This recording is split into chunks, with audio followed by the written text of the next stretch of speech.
Fala pessoal, aqui é o professor Davi e hoje vamos fazer a explicação com algumas correções, dentro do que for possível, do PET volume 4 de Educação Física do segundo ano do ensino médio, semana 1.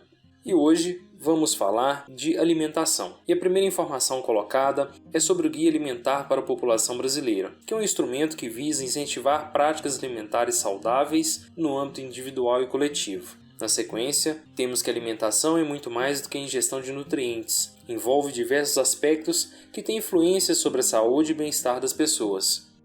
Continuando, temos um texto que coloca informações adicionais sobre o referido guia de alimentação.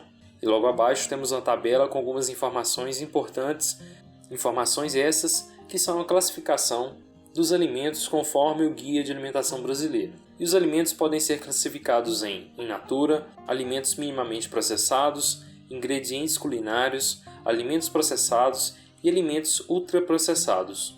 Cada uma dessas classificações vem com uma breve definição e com alguns exemplos, como eu marquei aqui. É importante a leitura e a compreensão de cada um destes termos. Obviamente que eu não farei a leitura porque o foco é alguma explicação e as atividades. Na sequência, temos algumas comparações entre alimentos in natura, processados e ultraprocessados para melhorar o entendimento de vocês. E por último, algumas recomendações para uma alimentação adequada e saudável segundo o guia. Também é importante a leitura deste texto. E o ponto aqui que eu destaco e farei a leitura é que a regra de ouro, que basicamente dê preferência sempre a alimentos in natura ou minimamente processados e preparações culinárias a alimentos ultraprocessados.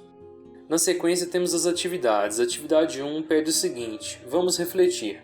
Para que se tenha uma alimentação saudável, não basta saber o significado dos nutrientes e o valor nutritivo dos alimentos. É necessário saber utilizar essas informações no dia a dia, a começar pela escolha do alimento a ser consumido, até o momento em que será preparado e ingerido. Para isso, torna-se de extrema importância conhecimentos como seleção, preparo, rotulagem e conservação dos alimentos.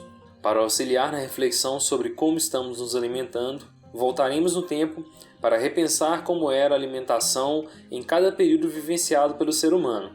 Escreva no quadro abaixo: quais os tipos de alimentos consumidos? Quais os modos de preparar e comer em cada um dos períodos históricos? Quais as diferenças na alimentação de grupos sociais?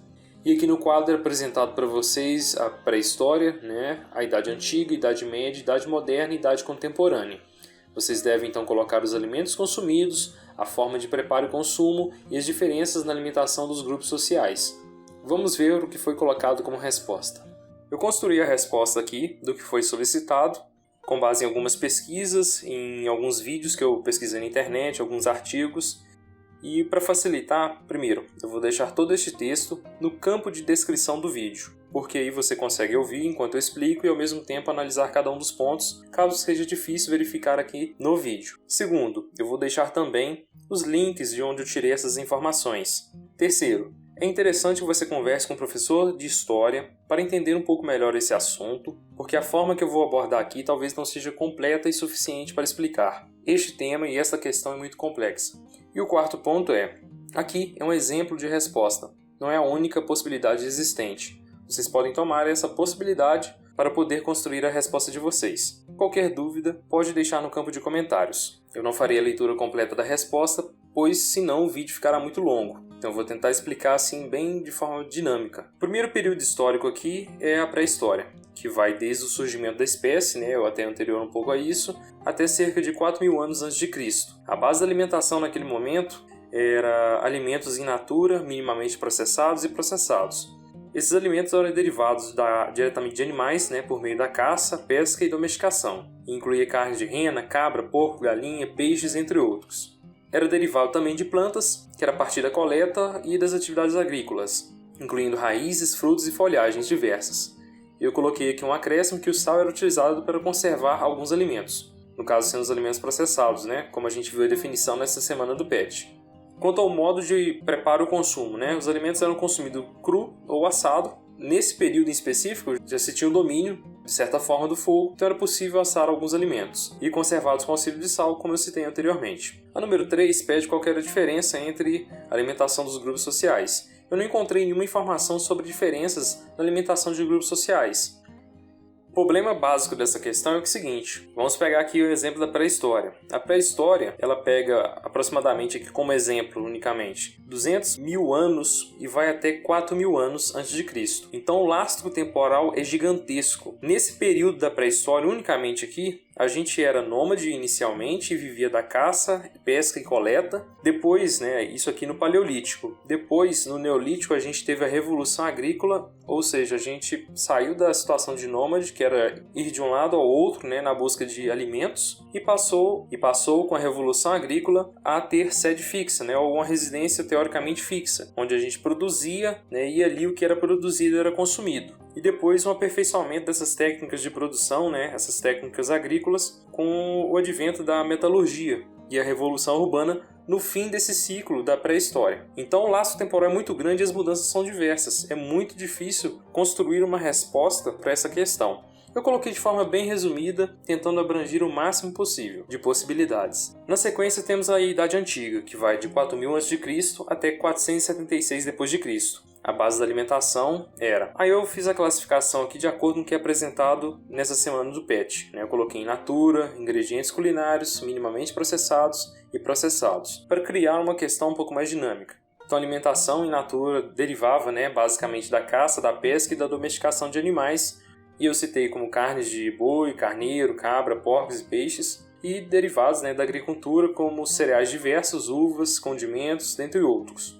Os ingredientes culinários já eram utilizados salsa, tomilho, alho poró, cebolinha, entre outros. Alimentos minimamente processados, derivados da atividade agrícola, por exemplo, como arroz, centeio, aveia e outros, e alimentos processados como pães e carnes salgadas. A questão da carne salgada aqui é a conservação, que remete à ideia do processamento do alimento. Respondendo o que se pede a número 2, quanto aos modos de preparo e consumo, os alimentos eram consumidos cru, assado e com diversas formas de preparo. Quanto às diferenças alimentares de grupos sociais do período da Idade Antiga, as classes menos favorecidas tinham menos acesso à alimentação, além de ser uma alimentação mais simples em comparação com as classes mais favorecidas. Este período da Idade Antiga ele é caracterizado pelas grandes civilizações, as primeiras civilizações, como a civilização na área da Mesopotâmia ali, a civilização grega, a civilização romana, a civilização egípcia. Então esses povos já tinham algum tipo de manejo da alimentação um pouco mais evoluído em comparação com os anteriores. Cito esses exemplos para poder contextualizar um pouco este período. Na sequência temos a Idade Média, que vai de 476 d.C. até 1453. A base da alimentação era derivada da caça, da pesca e domesticação de animais, como carne de boi, carneiro, cabrito, entre outros, e da agricultura, como uvas, cereais diversos, maçã, malte, entre outros. Os ingredientes culinários que visavam dar um pouco mais de sabor ao alimento incluíam pimenta, noz moscada, gengibre, canela, cravo, entre outros. Os minimamente processados, derivados das atividades agrícolas, como arroz, centeio, cereais diversos, de forma geral.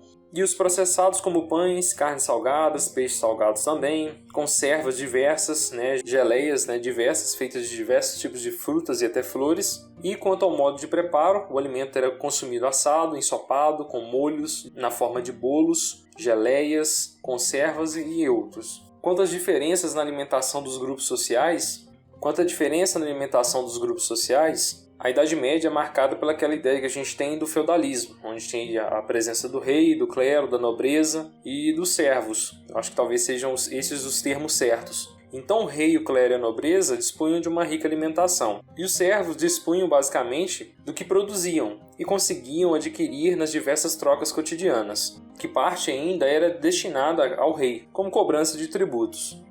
A Idade Moderna, após a Idade Média, que vai de 1453 a 1789, a base da alimentação era derivados de pesca, a base da alimentação, os alimentos in natura, eram derivados da pesca, da domesticação de animais, como carnes de boi, porcos e peixes, derivados da agricultura e da mistura cultural existente ali naquele processo das grandes navegações, em que o Brasil contribuiu, por exemplo, com a cana-de-açúcar, arroz, laranja, manga, entre outros, e a África com banana, inhame, pimenta e outros mais. A base da alimentação na Europa, dos europeus, era a batata, e aqui eu citei o exemplo, que a Itália tinha um costume, não tinha como base a batata, mas tinha como costume a alimentação é com base no arroz, na pasta de arroz e na polenta.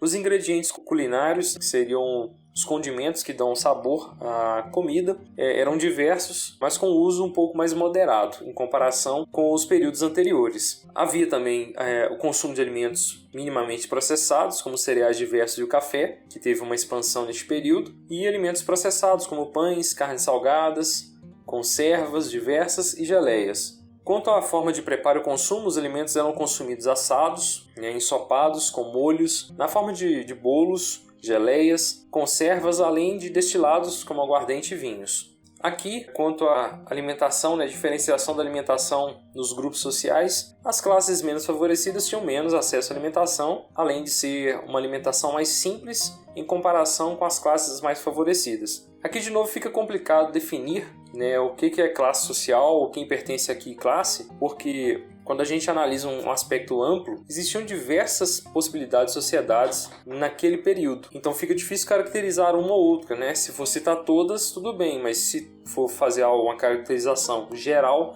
fica mais complicado. Então eu coloquei uma resposta mais evasiva que tenta abranger todas as possibilidades. E por último, a idade contemporânea, que é de 1789 até os dias atuais, eu fiz o seguinte: peguei basicamente o que é apresentado na tabela dessa semana, porque essa tabela que foi colocada para vocês, essa tabela aqui, apresenta a alimentação, além da classificação, os exemplos da alimentação atual. E eu recomendo a vocês que utilizem ela de forma didática para responder esta parte da questão. Então eu coloquei os alimentos in natura, derivados da pesca, domesticação de animais, carnes diversos, derivados da agricultura, entre outros ingredientes culinários minimamente processados e processados. Além dos alimentos ultraprocessados que eu citei aqui, achocolatado, macarrão, que são os exemplos colocados nessa tabela. Quanto aos modos de preparo e consumo, aqui são diversos. Como se trata a organização feita em países, cada país utiliza uma forma de preparo e consumo bem variável, que pode ocorrer muita variação. Então fica difícil e inviável citar todas as possibilidades. É melhor colocar uma resposta evasiva que funciona muito bem. E por último, as diferenças na alimentação dos grupos sociais. As classes menos favorecidas têm menos acesso à alimentação e as classes mais favorecidas têm mais acesso à alimentação. Uma resposta evasiva, mas que cumpre bem o papel dela. Então assim, nós concluímos aqui a questão 1, atividade 1. Aqui é apenas um exemplo, como eu já citei, todos os vídeos que eu faço são apenas exemplos que vocês podem tomar para construir a resposta de vocês. Como eu já fiz a recomendação no início, conversem com o professor de História. Este conteúdo é muito voltado para a História. Tem alguma relação com a educação física, porque alimentação é saúde, e saúde remete à educação física, mas para construir aqui um entendimento mais elaborado, seria interessante trocar uma ideia com o professor de História. Vamos então à próxima questão. Na sequência temos a número 2. A número 2 pede o seguinte: no quadro abaixo, apresentamos o milho e suas diversas formas de processamento. Descreva a quantidade e os tipos de resíduo, lixo, que são gerados quando consumimos cada uma das categorias de alimentos exemplificados. Aqui então é apresentado a espiga de milho, que é o alimento in natura, o milho descascado e embalado, que é o minimamente processado, e assim por diante. Vamos ver aqui então uma possibilidade de resposta. E aí eu construí a resposta aqui da número 2 para ficar mais organizado. Eu coloquei a possibilidade, a classificação do alimento, o tipo de alimento, a espiga de milho, e aqui o resíduo, o lixo que é gerado. Então o consumo da espiga de milho gera basicamente a folhagem que recobre o milho e o bagaço. Quanto ao consumo do milho descascado e embalado, gera como resíduo o plástico que envolve a sacola, no caso aqui a bandeja em si, que também é um resíduo, a bandeja de isopor, e o bagaço do milho. Como óleo de milho, temos o recipiente, a embalagem do óleo, e a depender do tipo de utilização desse óleo, podemos ter o próprio óleo como um resíduo, que deve ser destinado e descartado. Como o milho em conserva, temos a embalagem de aço. Eu não considerei que a água que é utilizada para conservar o milho como um resíduo. E por último, o salgadinho de milho em pacote, temos apenas a embalagem de plástico. Na sequência temos a questão 3. A questão 3 pede o seguinte: responda as questões. A número 1. Sobre as novas diretrizes para uma alimentação saudável, destacadas no Guia Alimentar da População Brasileira, assinale a alternativa correta. E a nossa resposta aqui é a letra B. Os alimentos processados são os alimentos adicionados de açúcar, sal ou óleo, como conservas de legumes, compotas de frutas e queijo. São produtos relativamente simples e que devem ser consumidos com moderação. A nossa resposta vai de encontro à definição colocada na tabela trabalhada anteriormente. Vocês podem conferir lá depois. A letra A não é nossa resposta, por quê? O novo guia recomenda que não haja consumo de gorduras, óleos e sal. A recomendação é que seja feita em pequenas quantidades o uso de gordura, óleos e sal, apenas para temperar, conferir um sabor adicional aos alimentos. A letra C, os alimentos ultraprocessados são feitos em geral por indústrias de grande porte, envolvendo diversas etapas e técnicas de processamento, e muitos ingredientes podem ser consumidos normalmente, pois favorecem o comércio e afetam de forma desfavorável a cultura e o meio ambiente. Consumidos normalmente, este é o ponto que invalida essa assertiva, que torna ela uma assertiva errada. A letra D, os alimentos ultraprocessados podem ser consumidos por serem boas fontes de micronutrientes. Os alimentos, então, ultraprocessados não representam uma boa fonte, por quê? Mesmo que na sua elaboração seja acrescentado micronutrientes artificialmente, isso não garante que esses micronutrientes terão no organismo o mesmo efeito benéfico que os nutrientes provindos de fontes naturais. Então, essa assertiva está errada por este ponto. Essas informações foram retiradas do Guia de Alimentação Brasileiro, na página 14, caso alguém queira conferir. A número 2 pede o seguinte: leia o texto a seguir e responda a questão abaixo. O texto fala sobre o alimento, a produção de alimentos ultraprocessados, bem como a distribuição, comercialização e os impactos que ele tem. E aí depois vem o seguinte: conforme o Guia Alimentar para a População Brasileira, assinale as afirmações a seguir. E é o seguinte: afirmativa 1. O mais recente Guia Alimentar para a População Brasileira propõe que alimentos in natura ou minimamente processados sejam a base da alimentação. Correto. Se vocês conferirem lá, é isso mesmo que é colocado. Então, todos que têm a número 1 podem ser uma possibilidade de resposta. Excetuando a letra A, temos B, C e D. E alimentação é definida como a simples ingestão de nutrientes. Este ponto invalida a questão, como foi observado no texto dessa semana. Então, todos que têm o número 2 invalidam as possibilidades de resposta. Então, a letra B está fora e a letra D está fora. A número 3. Há muitas razões para evitar o consumo de alimentos ultraprocessados, como o excesso de calorias, gordura, sal e açúcar, além do impacto negativo sobre a cultura, a vida social e o meio ambiente. Então a número 3 está certa e a número 4, consequentemente, também está certa, pessoal. A nossa resposta não é a letra C, é a letra I, ok? Vamos à número 4. A número 4 coloca o seguinte: o quadro abaixo apresenta o teor de sódio dos alimentos de acordo com seu processamento. O sódio é mineral, e normalmente é encontrado na natureza com um outro elemento químico, o cloreto. O cloreto de sódio é o famoso sal de cozinha, ele possui 40% de sódio em cada grama. A principal função do sódio é equilibrar a quantidade de água no organismo, juntamente com o potássio. Enquanto o sódio retém os líquidos, o potássio provoca a excreção, de modo que as células ficam com a quantidade certa de água. Além disso, a dupla sódio-potássio participa das contrações musculares e do fornecimento de energia para o organismo. E aqui então nós temos um quadro com alguns alimentos e a quantidade de sódio em cada um deles. E aí é perguntado o seguinte logo após, Após a análise da tabela, responda: qual dos alimentos apresenta a maior quantidade de sódio em seu preparo? E a gente pode observar que eu até fiz questão de grifar aqui o caldo de carne, tablete industrializado, e o caldo de galinha e o macarrão instantâneo são os que apresentam maior concentração de sódio, que foi o que eu coloquei aqui como resposta. A número 2 pede o seguinte: de acordo com seus conhecimentos, quais problemas de saúde são provocados pelo excesso de sódio? E aí, vocês vão encontrar algumas possibilidades de resposta a partir de algumas pesquisas, que o consumo exagerado de sódio está relacionado ao aumento no risco de doenças como hipertensão arterial, doenças cardiovasculares e doenças renais, entre outras. Aqui é apenas um exemplo de resposta. Agora vamos ao número 3. A número 3 pede o seguinte: a atividade física pode interferir no nível de sódio no organismo? Como? E eu coloquei um modelo de resposta aqui que é o seguinte: a atividade física e o exercício físico podem interferir nos níveis de sódio do organismo. Em que ponto pode ocorrer essa interferência? Em algumas pesquisas que eu fiz, eu encontrei que a interferência ocorre através do suor. O corpo libera água, só que o processo de liberação de água ocorre da seguinte forma: o corpo libera íons de cloreto e sódio para fora das células. E esses íons, eles induzem a saída de água das células por meio de osmose, que aí configura seu suor. Por isso, inclusive, o suor é salgado, porque há a presença de alguns íons nele. Porque é o seguinte, o corpo absorve parte dos rins utilizados, mas sobra um pouco. E esse pouco que sobra, mas essa parte que sobra que confere esse gosto salgado ao suor. E é aí que faz, né, a diferenciação no nível de sódio. Aqui é apenas um exemplo de resposta. Acredito que tem algumas outras interferências, né? A atividade física tem algumas outras interferências no nível de sódio do organismo, mas para o momento encontrei essa possibilidade de resposta. Eu vou realizar outras pesquisas e coloco no campo de comentários desse vídeo caso eu encontre alguma coisa. Vou deixar também um link com um vídeo que fala sobre este ponto, que é do canal Nerdologia, que trata especificamente no vídeo sobre uma doença em específico. Recomendo vocês assistirem, que vocês vão entender perfeitamente esse funcionamento fisiológico do suor, né, e da liberação de sódio.